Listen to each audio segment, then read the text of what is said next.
either the batarangs or the bat grapple line, him flying through that takes money. But if you got a superhero whose only ability is a really good skateboarder, it's like you just hire a good skateboarder, right? Put him in a funky costume and you're set. Yeah, it was. Yeah, that's the other thing. Tom, has he gotten his outfit yet in episode 7? Oh, I don't think so. He hasn't even gotten his Iron Fist costume or anything. Well, to be honest, it's not a great costume to begin with, even when it. Yeah, but at least you can say, "Oh, there he is. That's the Iron Fist I remember." Yeah, I never. That's read the Iron anyway, Fist. so. This Iron Fist I remembered was just really bland. It's just he was bland, but well, so why couldn't they? They have literally thousands of characters they could pull from, right? And this is the thing that's always bothered me, especially about Marvel and DC. It's like you guys are relying on the same characters someone cranked out 50 years ago, and then you use the same character and then you alter everything about them to create a new story. It's like, why don't you just create a new character? Well, because then people won't watch it. Yeah. Because people come for I remember Daredevil, and so. Well, they tried that with Spider-Man and Incredible Hulk, and I guess. Yeah. How are they going to interpret this thing from what I remember? I mean, you can't take Zorro and put him in a space station, right? He needs to be in Colonial California. No, I would watch Space Zorro. Come on. Space Zorro. That's pretty good. This fall on ABC. Because, they did... There's DIC, I guess the French animation studio, did a Sherlock Holmes in the 25th century. And he had all these gadgets and stuff. And it's like, really? That's anyone besides Sherlock Holmes could do the same thing. It's not like... some, inhuman feat to deduce that way. I don't know. All right, I think you're onto something with Space Zorro. Space Zorro. I'm going out for him as Halloween. I want to see that. Who are you? On Space Zorro. Come on. Get with it. Can't you tell with the mask, the sombrero, the cape, and the hat, and a space helmet? It's all underneath. You can't even see it through the gold. It's just a giant. No, what would be great is it's just a giant goldfish bowl over his head, but he still has the hat. Yeah, but the hat's in there, so you can. He's drawn the mustache on top of the bowl. All right, I'm hyped. All right, are you guys ready? Yeah. I'm ready. Here we go. Quality content thrives through the support of those who benefit from its creation. If you gain value from the Daily Tech News Show, consider joining others like me who provide support. Learn how to help at dailytechnewsshow.com/support. This is the Daily Tech News for Friday, March 24th, 2017. I'm Tom Merritt. Joining me today, Steve Kovacs, Senior Correspondent of Business Insider. Welcome to the show, Steve. Good to have you along. Hey, thanks for having me. Also with us today, Len Peralta is here, as he is most Fridays, to illustrate the show. Glad to have you along as well, Len. Glad to be here. Spring has sprung. It's beautiful here in Cleveland, Ohio, and I'm excited to hear some tech stories. According to your Cleveland, that's right. Yeah. It's exciting to hear some tech stories on this beautiful Friday afternoon. So, well, Steve and I were both on Twit this past Sunday, and we kind of glanced by a story about Google and the problems with advertisers pulling their ads, and started to talk a little bit about that. So I wanted to have Steve back on to continue that conversation some more. And of course, the news keeps on breaking there, Steve. I mean, there's more happening. Yeah, there was. Are we getting into that now, or do we want to? No, we'll get. I'm just teasing ahead, but yes, even within the last hour or two, there's been more developments in the story, so it's just getting more and more interesting. We're going to talk about that in a little bit, but let's start with a few tech things you should know. T-Mobile's new free service, Scam ID, will show an alert to customers when they receive a call from a number listed in Privacy Star's database of scam callers. I guess they're not allowed to block it. That's the thing. So, I don't know. It's better than nothing. Better than nothing, yeah. I can already tell when I don't want to answer a call, but this will confirm it. Apple began taking orders for its new 9.7-inch iPad and red iPhone 7 and 7 Plus models Friday. Excited, Steve? I think the iPad is a great price. They're going to sell boatloads of these things, but it's weird that it's cheaper than the iPad Mini now. They got to shake out their pricing thing, but this is a great price for the iPad. I think they're going to sell a gazillion of them. FedEx is offering a $5 store credit on orders over $30 if you re-enable Flash when you're printing things from the FedEx.com website. No thanks. So they've taken to bribing people. paying you in essence. Now here are some more top stories. According to an email sent to G Suite admins, Google will remove text messaging from the Hangouts app starting May 22nd, and then starting March 27th. Users of the Hangouts app will start getting their prompts that say, hey, we're going to be doing this as of May 22nd, so you might want to choose another text messaging app on your Android device. I never like it, Steve, when they remove a feature from something. Yeah, well, luckily Google has about 14,000 different messaging apps for you to choose from. So if Hangouts isn't working out, you got something else. Yeah, there's a thing on the other end of it too, where I don't actually use Hangouts for SMS. No, I don't either. I use messages on my Android phone, but I do communicate with people who do use Hangouts as SMS, and I wonder how many of those conversations will now be disrupted when I message them through Hangouts, but they don't get it in their text message, so to speak, anymore. Yeah, I don't know how that's going to work, because it's kind of like the whole thing where you get rid of iMessage and go to an Android phone, and then messages get lost. Yeah, and that still happens. So I don't know how they shake that out. I think they should just change the name of Hangouts. Just call it something else. It's now, G Suite collab or something. Right. It's their Slack killer kind of. Yeah, exactly.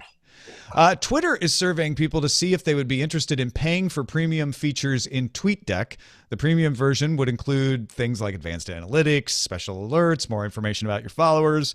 Twitter confirmed the survey to Casey Newton over at The Verge, and a source said Twitter has not yet begun to build the service, so this is them taking the temperature.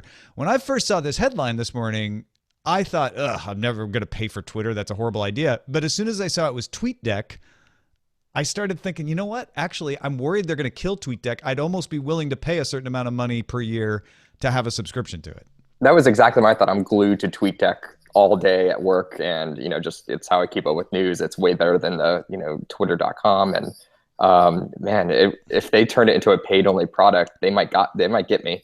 They might get me too. Yeah. It's worth it. I mean, it is better than Twitter. Oh, easily. For people like us, easily. it is. And I'd see the value. I mean, depending on the price, obviously, but I would see the value in paying for that just the way I pay for other software, right? Yeah, for sure. I would definitely, or if it's like a yearly fee or something, I would definitely do that. Yes, exactly. Something like $25 a year, I'd be no problem. In. Yeah. Do you hear that, Twitter? $25 a year. A London-based group is demanding Apple pay it a ransom by April 7th, or it will remotely wipe 250 million iCloud accounts. Apple said it has not been breached, and the data the group came from previously compromised third-party services. ZDNet's Zach Whitaker and Troy Hunt also have been doing some verification on this, confirming that some of the data the groups provide is real, although it may be a couple of years old. Concerned Apple users should just change your passwords. If you're worried about this at all, change your password. It does sound like what they did is they went out and collected a bunch of other account information, matched it to Apple accounts, and are now trying to shake down Apple from money. Which is not going to work. I mean, yeah, Apple's certainly not going to pay them. I guess Apple could face a little press backlash if they did reset a bunch of iPhones and bit a bunch of people, but 250 million accounts, not all of these are going to still work because people have changed passwords. No, but that story you just cited, he did call a few of the people and they did say, oh yeah, that's my password. And there was some weird activity on my account and things like that. So there are at least some people in that cache that are, those are legit logins. Yeah. And whether it's Apple's fault or not, Apple's going to get blamed. Oh, of course. By a lot of people if this were to happen. Just like what happened 3 years ago with the celebrity nude photos. And yeah, definitely. Yeah. So the takeaway here is not Apple's been breached or Apple's at fault. The takeaway here is you should not be using the same password at multiple sites. And if you're concerned about this and you've used the same password for several years, let's say more than a year, change your password. Or actually, if you're concerned, just change your password. And definitely turn on two-factor authentication. Yeah, it's the best you can do right now. Google Chrome developers announced plans to slowly restrict acceptance of the TLS certificate sold by Symantec-owned issuers. An improperly issued certificate could allow a bad actor to impersonate a legitimate site. If you don't know how certificates work, they're the way that you say, oh yeah, that's you. I'm going to give you a secure connection now. Google alleges the misuse of 30,000 certificates. Symantec says, no, the number was 127. They were caught. Those partners have been terminated. There was no consumer harm. However, the other thing Google is saying is this is a pattern of behavior for Symantec. In October 2015, Symantec did fire a number of employees for issuing test certificates without permission, including one for Google.com, which probably set off Google about this. And in January, more evidence came to light that Symantec improperly issued 108 new certificates. It's odd to think of, these companies wanting to shut each other off, especially when Symantec is around a third of the certificates out there. Chrome couldn't just turn off accepting their certificates tomorrow. They'd break a huge part of the internet. But they seem to be really pushing Symantec to clean up their act. Yeah, I mean, they have the leverage too, right? Just by controlling Chrome, they have the leverage to say, hey, guys, clean up. Yeah, definitely. I don't understand why Symantec wouldn't... I think if I had to get my guess at what's going on behind the scenes here, it's that Symantec has a bad partner relation management system going on. They're trying to fix it, but they keep having partners in their system do bad things. And then they try to clamp down and they're saying, we're not the problem here. It's our partners. And Google's saying, yeah, it's your partners. You need to stop signing up partners that are going to misuse the system. The internet runs on this system. You can't allow that. Right. Is there some kind of vetting process they go through? I don't even know how that works. Yeah, I mean, Symantec gets vetted, right? And then Symantec is allowed to bring on RAs, registration authorities. I don't know what Symantec's vetting process is for this, but it seems not to be working very well. Symantec says they go through, some very sincere vetting of people, but this is now becoming a pattern of behavior. Yeah, definitely. Well, hopefully Google doing this, the way they're doing it is kind of clever. They're going to slowly reduce the time that Symantec issued certificates are good for, so that they slowly expire more and more of them over time. And Symantec and Google are talking, so they may yet be able to figure this out. Yeah. Pan King Kiang is Singapore's permanent secretary for the Ministry of Transport and told an audience at a transportation forum that by 2030, aerial transport will also be a means of urban mobility in Singapore. In other words, flying taxis. Woohoo! Finally. I know, right? Singapore says it is in talks with companies to test unmanned aerial vehicles that can carry passengers. This is not the only city looking at this. Dubai, remember, tested passenger UAVs back in February from China's eHang service. eHang was showed off at CES and promises to bring regular service to Dubai by July. Singapore almost feels behind the curve, saying by 2030, right? Yeah, definitely. And it's not just these countries doing it. I mean, Uber has dipped their toe into this. I mean, some of it might be just to justify their crazy valuation. They're talking about flying cars, and Larry Page has his own secret flying car company. So, I mean, you can see people laying the groundwork for this all over the place. It's not just Singapore and China. And the fact that they were doing tests. Now I don't think anyone was ever able to confirm whether the Dubai tests had actual people in them or not. Yeah, I don't know. But the fact that they're doing the test means that these things do work.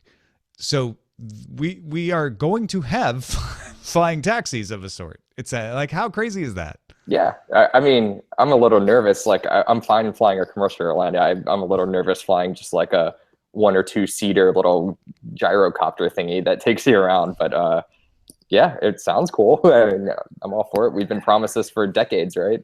Well, and that's the thing. You're not flying it. It's right. It's all itself. Automated. Yeah, that's a barrier. Does that make you? I was going to say, does that make you feel better or worse about it? I don't know. I'm okay with a self-driving car, but not a self-driving drone thing taking me around in the air. I don't know why. I guess there's more variables involved. Yeah. Like, granted, a lot of our planes are run by autopilot, but there's always an actual pilot there keeping an eye on it, right? Right. So here's where the rubber meets the road, Steve.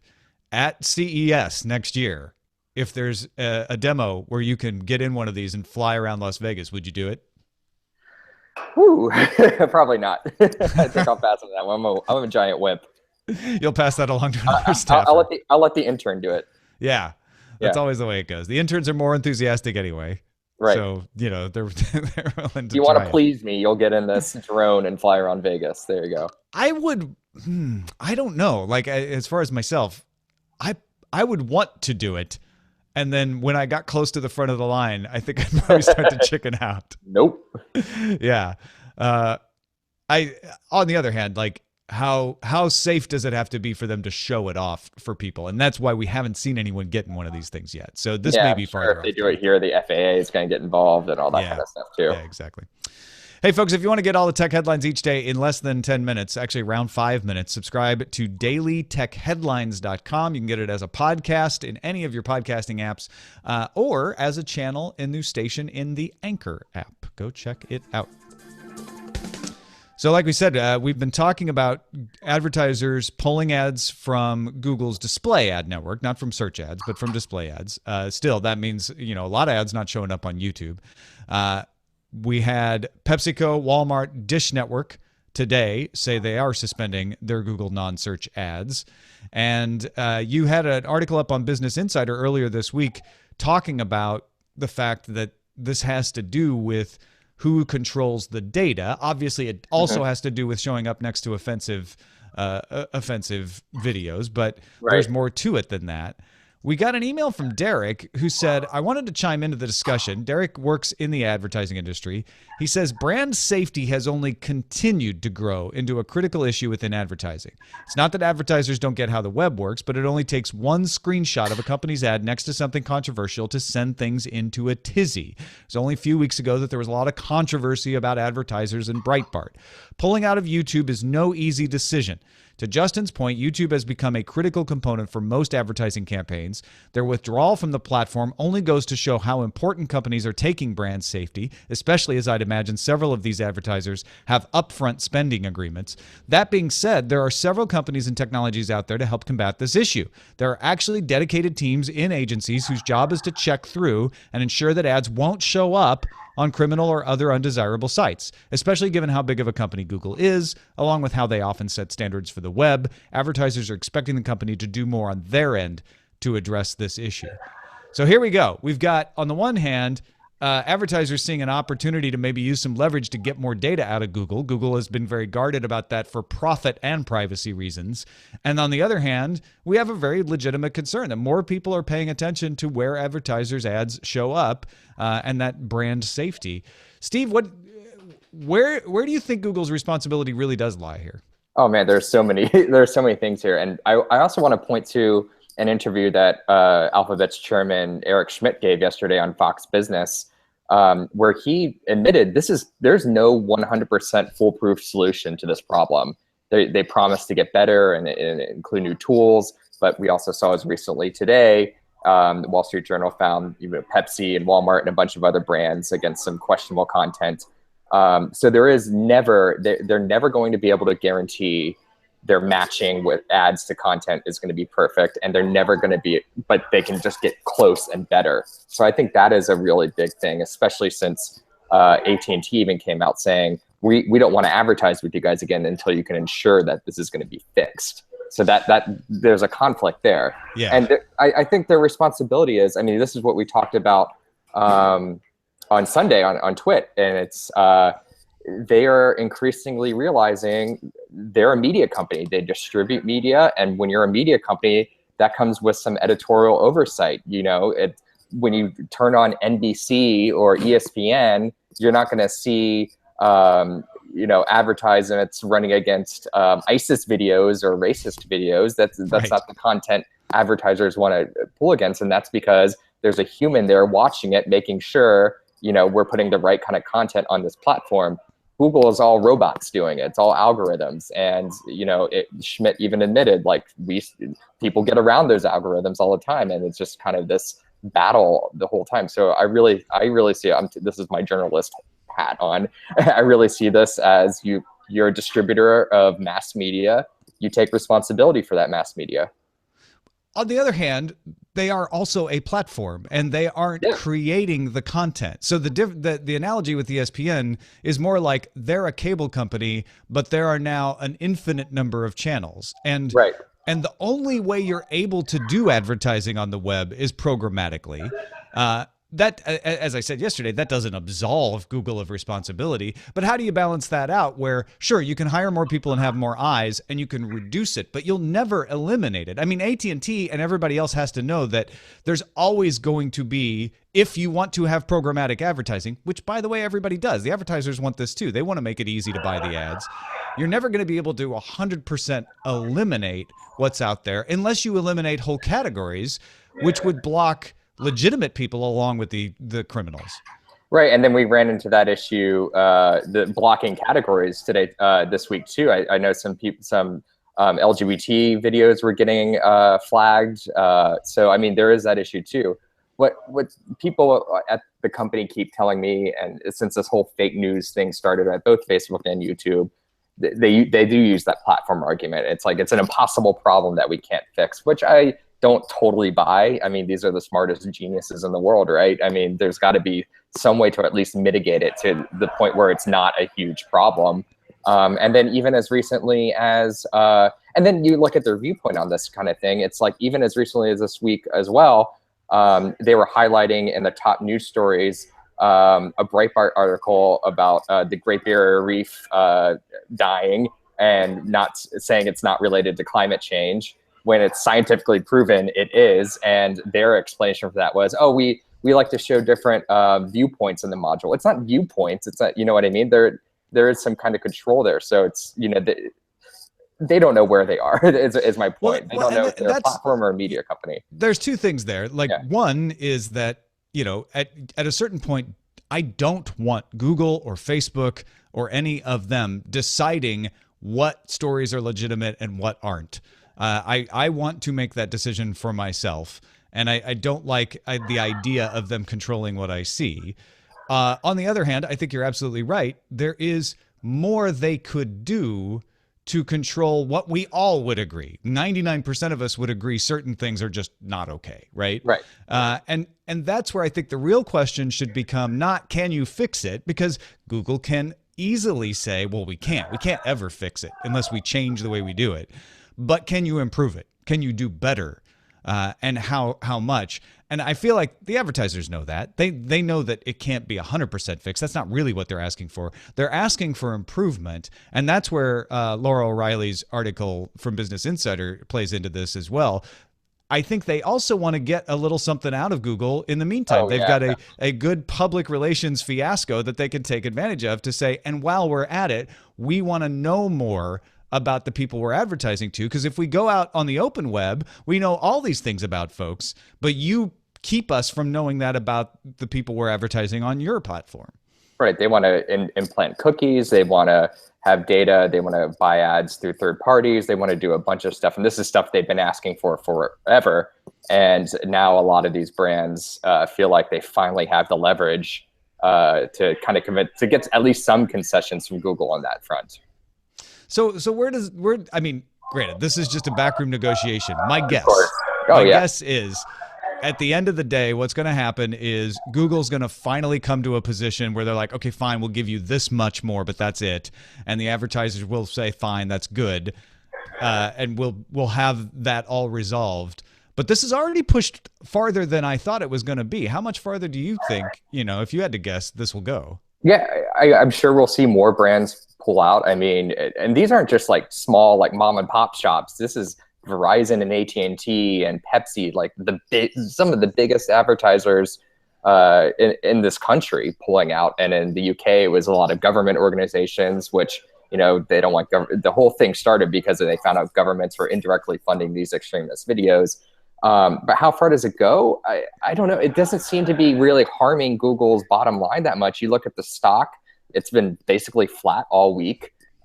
Despite, every day we hear of new major advertisers pulling out. So investors don't seem to be worried about it. They seem to take Google at its word that they're going to fix this problem. And these advertisers do like these platforms and they do like advertising on these platforms and they want to advertise there. And so I think there's a lot of faith that Google is working as hard as they can to at least mitigate a lot of this. Yeah, I actually, now that I'm thinking about it, Google could play hardball because of that. They've got a lot of cushion to do that, to try to face down these companies who do need the platform to reach their audiences. That's going to hurt YouTubers more than anybody because disproportional number of these kinds of advertisements are what funds people on YouTube. That's already a community that's kind of unhappy with the amount of money they're making on the platform. Right. And then when you get to these big advertisers, that's the YouTube Preferred program, right? That's, the super duper rock stars on YouTube who, do attract those higher advertisers. And so yeah, that makes sense that it hurts them, it hurts YouTube. So yeah, you can see things coming to a head. Eventually someone's going to budge a little bit, but I think in the near term it's not really going to harm Google / YouTube that much. And they're still getting the search ads, which they make a boatload of money from anyway. And lest you believe that I know a lot of folks are sitting out there like, yeah, well, this doesn't matter to me, right? I'm not in the advertising business. I'm not, making my money off YouTube. What do I care? Maybe I'll see fewer ads. Yeah. I doubt that. You're not going to see fewer ads. Yeah, that'll never happen. Yeah, that's probably not going to happen. They have other people who are willing to fill in the gaps on these platforms. They just probably won't be charging them as much, maybe. The last thing before we move off this topic is, we kind of touched on it briefly there for a second, but this idea of controlling the news, controlling what actually should show up. I know that, Justin Robert Young and I have talked a lot about his hashtag portal to hell, hell portal.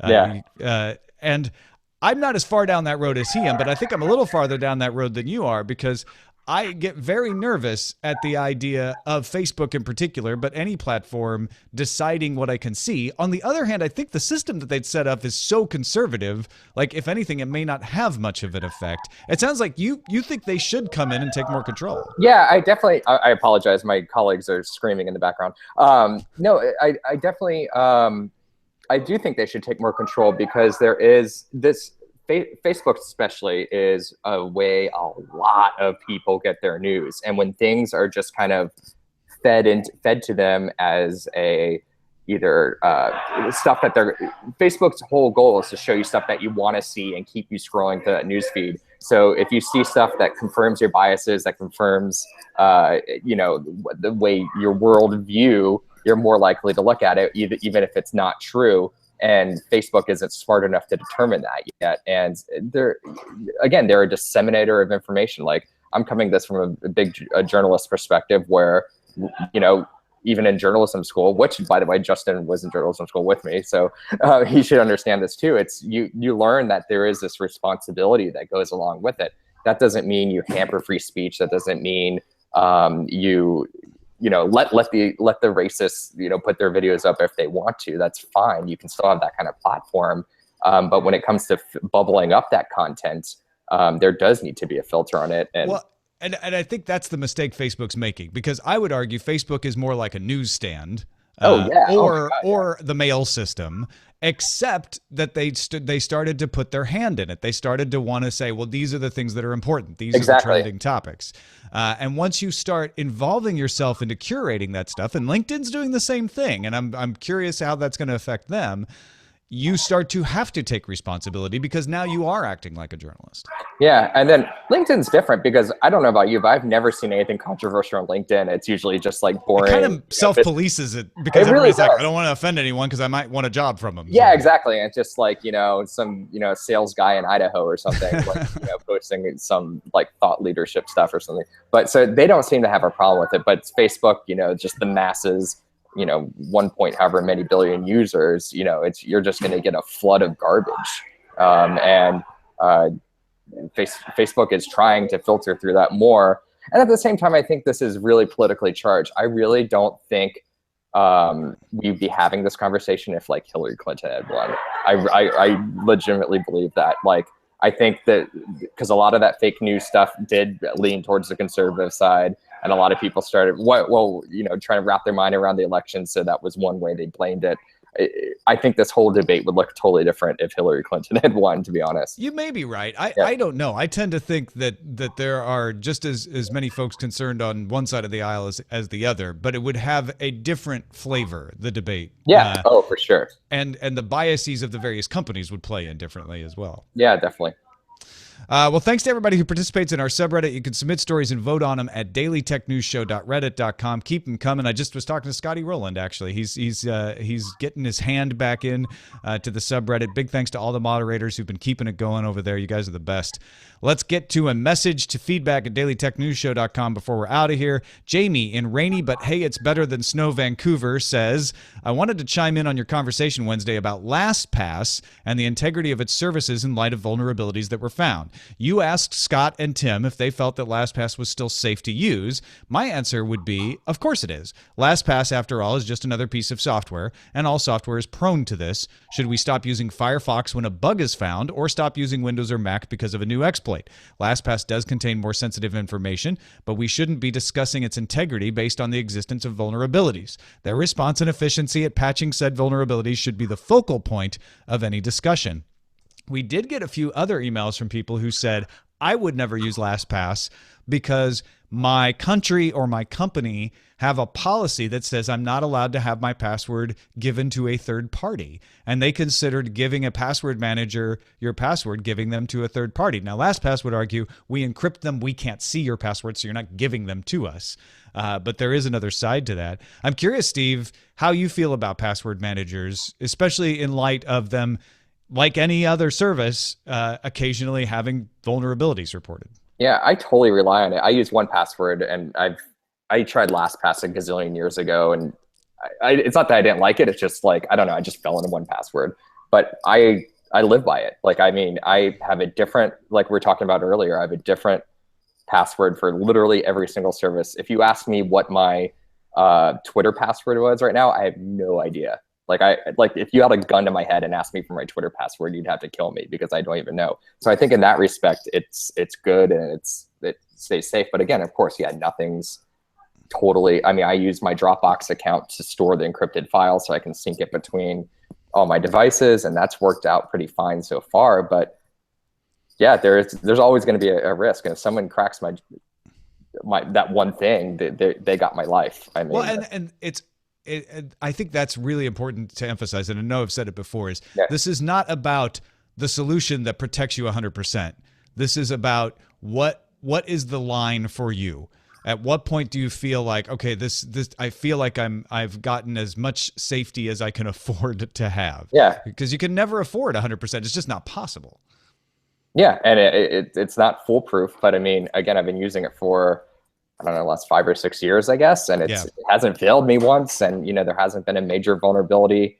I feel like I'm constantly getting updates on the app, and they're constantly, improving it and juicing the security. So I personally feel comfortable about it. And this LastPass thing didn't spook me really. It does. It does. If you have a tinfoil hat proclivity, which maybe some hosts of the show do, it does make you think through things. And there are other alternatives like KeyPass, where the company itself has no view in. I mean, 1Password doesn't have a lot of view in, and LastPass can work just like 1Password. But KeyPass is something where you run it yourself locally, and there's no service involved whatsoever. So. But you have to be a super geek to do that, I'm assuming. You don't have to be a super geek, but yeah, it's not something that most people are going to go to and say, oh, yeah, I just easily can see this. So, yeah, it takes a little extra effort. Well, thank you, Steve, for joining us. It's been great having you on. Of course, you can find Steve's good works over at businessinsider.com as well as elsewhere on the internet. What do you got going on? Oh, man, gearing up for the Samsung launch next week. I think that's the next big event. So that's here in New York, so I'm looking forward to seeing that thing in person. All right. Yeah. So you get to go to that since it's nearby, huh? Yep. Fantastic. We'll be keeping an eye on that as well. Go check it out, businessinsider.com. Len Peralta, what have you been drawing? Well, your main story, you've stumped me on that one. That was a tough one to draw. So what I did is flying cars. Hooray! Flying taxis is a much better choice. Oh yeah, right. I think it was a lot better. So obviously, if you see this print, I took a little bit of creative license. Obviously, a drone enthusiast will not be handling your flying taxi, but I thought it would be funny if it did. So he's in this cartoon. There's a little guy, a drone enthusiast. He calls it Fluber. He says it's safer than a car and hella more fun, but he seems to have lost sight of it, and he's asking his pal if he's seen it at all. And in the background, you see a burning flying drone flying taxi. Is that you, me, or Steve in the flying taxi? That's me. That's totally my reaction. I think that would be all of us. There's no way in hell I'm getting into a drone car, even if it's just like, hey, you're just going down the block. I'd rather walk. Thank you. So, but yeah, so this print is available right now at lenperaltastore.com. and you can download it as a digital download, and also purchase it if you'd like. And by the way, I just want to say thank you. I talked about this last week real quickly. My son Max, of course, we were raising funds to get him to New York City. The response has been overwhelming. A lot of people from DTNS came through, so thank you so much. And hopefully we will meet our goal within the next week or so. So you can still go over there and purchase Max's prints and commission us and all kinds of good stuff over at lenperaltstore.com. Thank you, Len. And thanks to everybody who gives a little value back to this show for the value they get from it, including Tage Bushman, Aurora Lee, Philip Jocelyn, and many more. If you haven't already, go join them at patreon.com/DTNS. Our email address is feedback@dailytechnewsshow.com. We're live Monday through Friday, 4:30 p.m. Eastern at alphageekradio.com and diamondclub.tv. And our website is dailytechnewsshow.com. Back on Monday with Roger Chang. Talk to you then. This show is part of the Frog Pants Network. Get more at frogpants.com. Diamond Club hopes you have enjoyed this program. So not Veronica on Monday? Oh, I can't hear Roger. I think he's Can't muted. hear. Something happened with his audio, so we can't hear him. It's like that episode of Legion.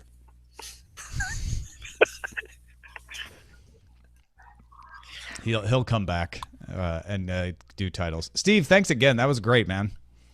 Yeah, that was fun. Yeah, I haven't done this. I think I was only on this show once, and that was when Justin was filling in for you. So I'm glad I got to do it with you. I think you might have even been on twice with Justin without me. So I'm glad we finally got you on with me for once. No, it's Veronica. I don't know why I typed that in. Oh my God. It's very embarrassing.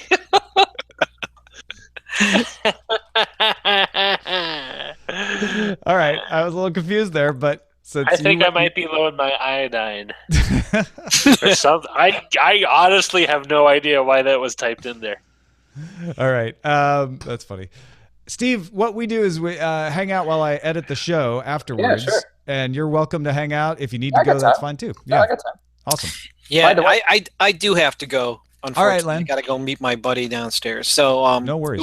Thank you so much. It was nice meeting you, Steve. Yeah, nice to meet you, Len. Good luck. And, I'll take myself off screen share so you can actually say bye. See you later. Len. Have a good weekend. All right, take care, everybody. Good, bye. good work. Good work on the Fluber. Fluber. Fluber. Thank you so much. Take care. All right. Flober. Sounds like a bad haircut. At first, I read it Flubber. I thought he was making a Disney reference. Oh, yeah. So what do we have for titles, Roger? The call is coming from inside the Privacy Star database. Okay. Yes. Hashtag just change your password already, which is kind of true. FedEx pays you to flash. Nice. Google add the cents. Brands protecting brands equals less ads, maybe.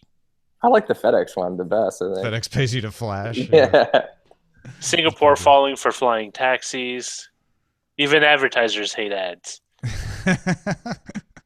It's not exactly right, but I get it's a good attempt. FedEx pays you to flash. That's a good one. So funny. I could not pass that up. The idea that FedEx is like, basically what they're doing is like, we need you to turn flash back on to be able to print. We're really sorry. Here's a $5 credit. Are they cumulative? Can you just keep adding? I think you only get it once. I don't know. It's all right. Yeah, it's a good question. I keep turning it off. I get another $5. Yeah, you can make a living off that. Yeah, right. Well, you have to spend 30 to get the 5. So, message in a bottleneck.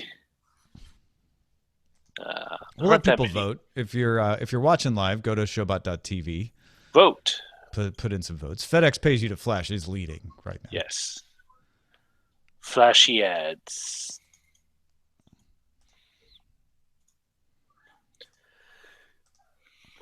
That whole thing with Google, though, I mean, it is always the way where, on the one hand, there's that public outrage aspect of like, they're putting our ads next to extremist content.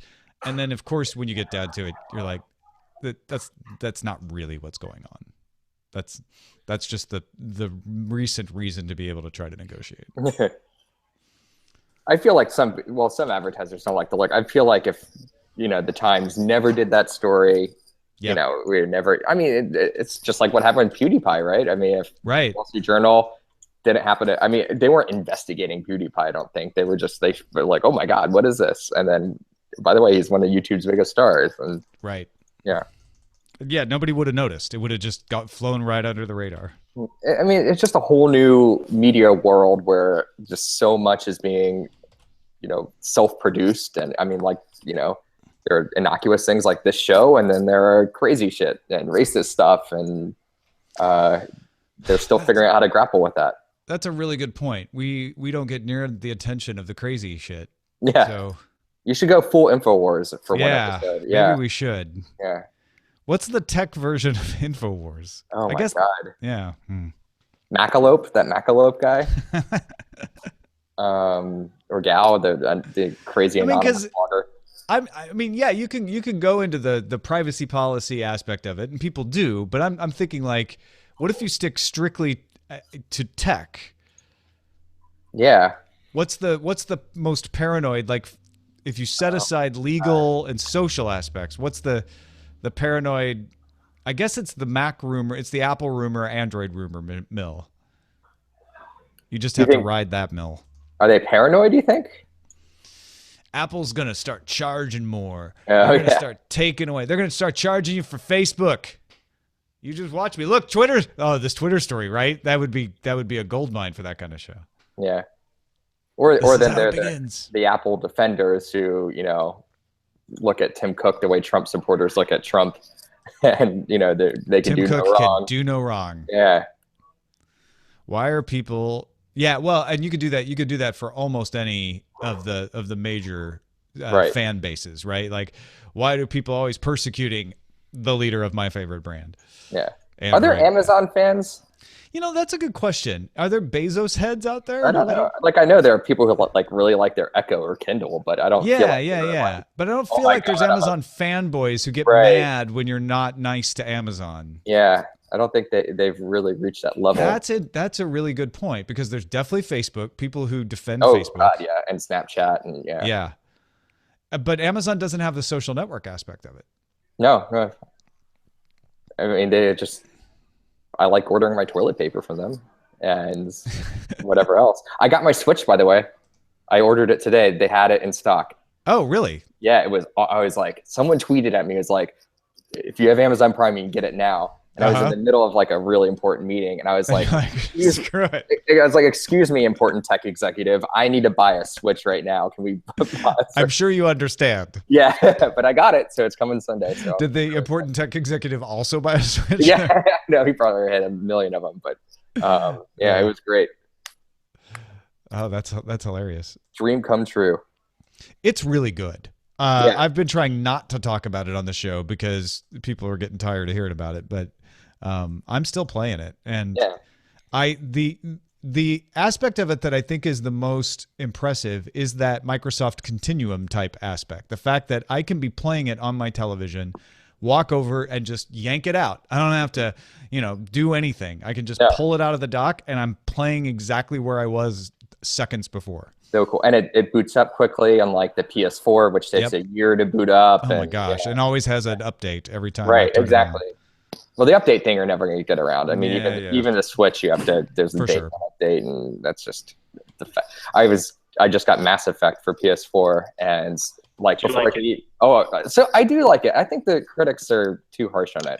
Were you a fan of the first three? Oh, big time, yeah. Okay, because I'm super big into the first three, and I was very wary after reading the reviews. Yeah, I was too, but you know what? I like it. It feels like a Mass Effect game. I'm excited to play it. I'm only a few hours into it, but you start up that game, it's like before you can even play it, it's like got to download a stupid update, and it's like always. I can't play it for another. It took like 15 or 20 minutes before I could actually start playing it. It's the PCification of console gaming.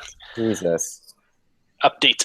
And as soon as you add things on networks, it becomes really important to keep them up to date too. Yeah. Remember back in our day, you just blow in the cartridge and boom. Didn't have any updates on my NES. Yeah. No, you actually would have to buy the second version of the game. That was the update. Yeah, they those would are have the more- update. They would Buy include a some. new cartridge. Yeah, pay for the same game, but this has extra things in it, and they fixed a few things. They just put a 2 on it. The argument's always been that, like, if you allow updates, developers always release shoddy games. It's like, no. Plenty of shoddy games were released. They just never bothered to fix them after they were released. I'm still working my way through Dragon Gauge Inquisition.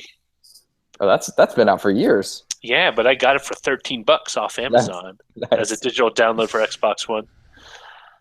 So. Roger's a shrewd game shopper. Well, part of it is I don't play video games regularly anyway, so it's more like, oh, that looks cheap. I could afford to try it out. And I got Versus, baby. Doom for like $60. 15. I got Doom for like the latest Doom for like 15 or $20 on Amazon because the price just dropped, and I haven't really played it yet. It's just sitting on my shelf.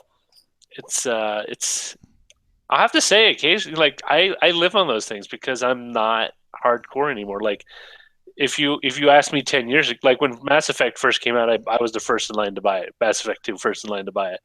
But now I'm at that stage where it's like, well, I really don't have time with a kid, a bunch of stuff to fix around the house. So and all those shows I need to keep up on. Yeah, so really. I just don't have time. Right?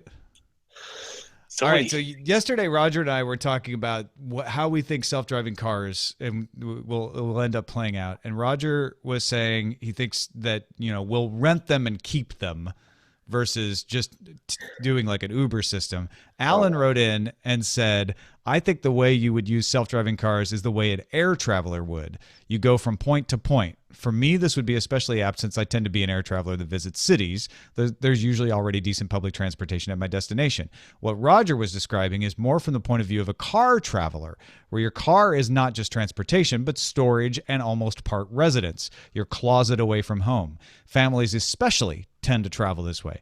My brother lives in Hawaii, so he has to travel by air. He has 2 kids, so he always rents a car when he arrives and then does road trip style traveling. Yeah.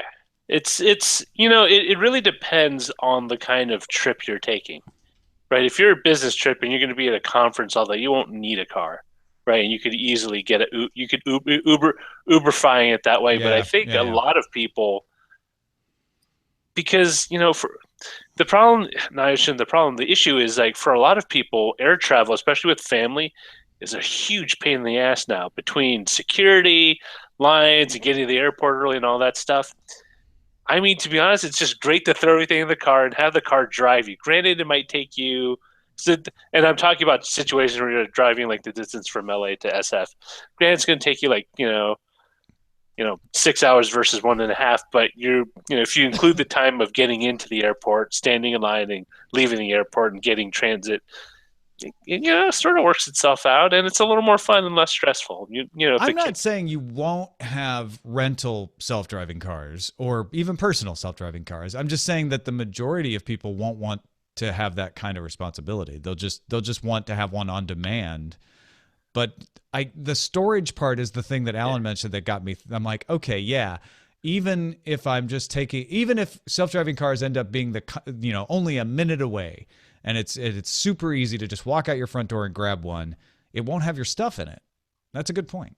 Yeah. Yeah, just having that trunk full of stuff.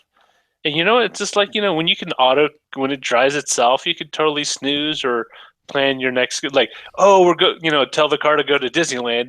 While you're doing there, you guys are in the car figuring out what you want to do. Oh, there's your future startup idea. It's way too early for this, but the plug and play storage compartment that you could that your self-driving car just backs up to and pulls into its trunk, and then your stuff is there with you, and then when you get to where you're going, there's a place to park your storage. Well, that was my whole idea of like, for example, when you have automated transportation, where the cab of the vehicle is yours. Yeah. And it just bolts into the chassis. So everything inside the cab, because you won't need to steer, you won't need pedals, everything will be customized to your liking, personalized. You'll have everything you need.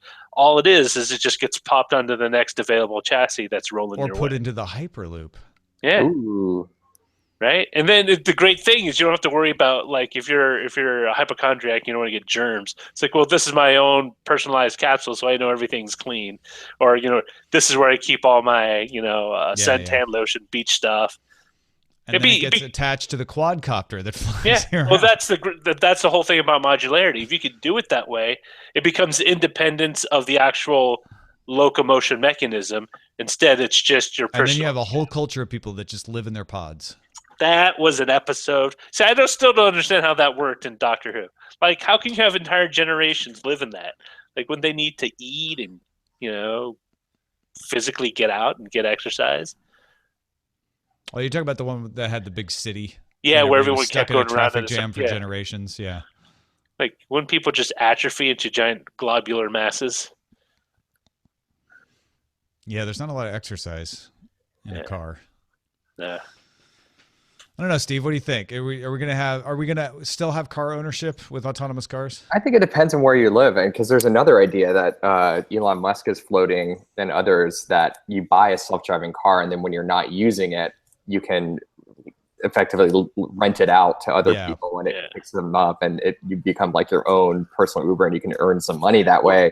So, and also I think it depends on where you live. Like here in New York, I mean, I don't own a car, I take the train and the bus everywhere. But if there was a self-driving car system that was easier and faster, I would totally use that. But if you're living in the burbs, yeah, you probably need to own your own.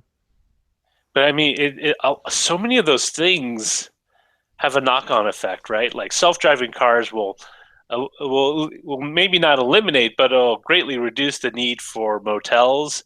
Rest stops. If you need to go. But for food and stuff, those get limited.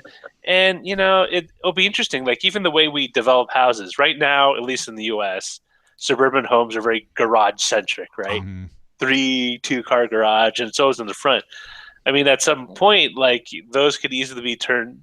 People start building those out, and it'll be an optional garage, or it can be an extra room or your home theater room or whatever. I don't know if this is happening elsewhere, but I've noticed in LA they've started staging garages as living space. Like when I go to open houses, the garage always has a couch and a couple of chairs and a TV in it. And I'm like, that's kind of crazy here where everyone drives. Like but I guess it's not about driving. It's about, a lot of people just don't end up using the garage to put their car in. Well, do they leave it out? I don't know. I don't know anything about LA. So, like, all I know is at least where like my parents live, and actually where I live, very few people put their cars in the garage because the garage is for storage. Yeah, it's storage. You see it when it's open; it's filled with stuff like boxes and bicycles and all things. I actually put my car in the garage. And I sometimes when people come over, they're like, "Oh wow, you put your car in your garage." They're like impressed. How novel. I know, like I've achieved something. Yeah. I have a 2-car garage. I can only put one car in it. This is technically a 2-car garage too, but it's a 2-car garage from 1944, so it's kind of back small. When both people and cars were a little slimmer. Yeah. All right. Well, once again, thank you, Steve, for being on, and thanks for hanging around on the post show. This is great. Yeah, it's Friday afternoon. Nice. Quitting time. So, all right. Cool. Well, yeah, let's do it again. Do it again with Justin if we can team up with me and Justin. That'd be pretty cool. Yeah. Let's try to make a swing a Thursday one of these times. That'd be great. Yeah, that'd be awesome. All right. Take care, guys. Thanks, y'all. See ya. Bye.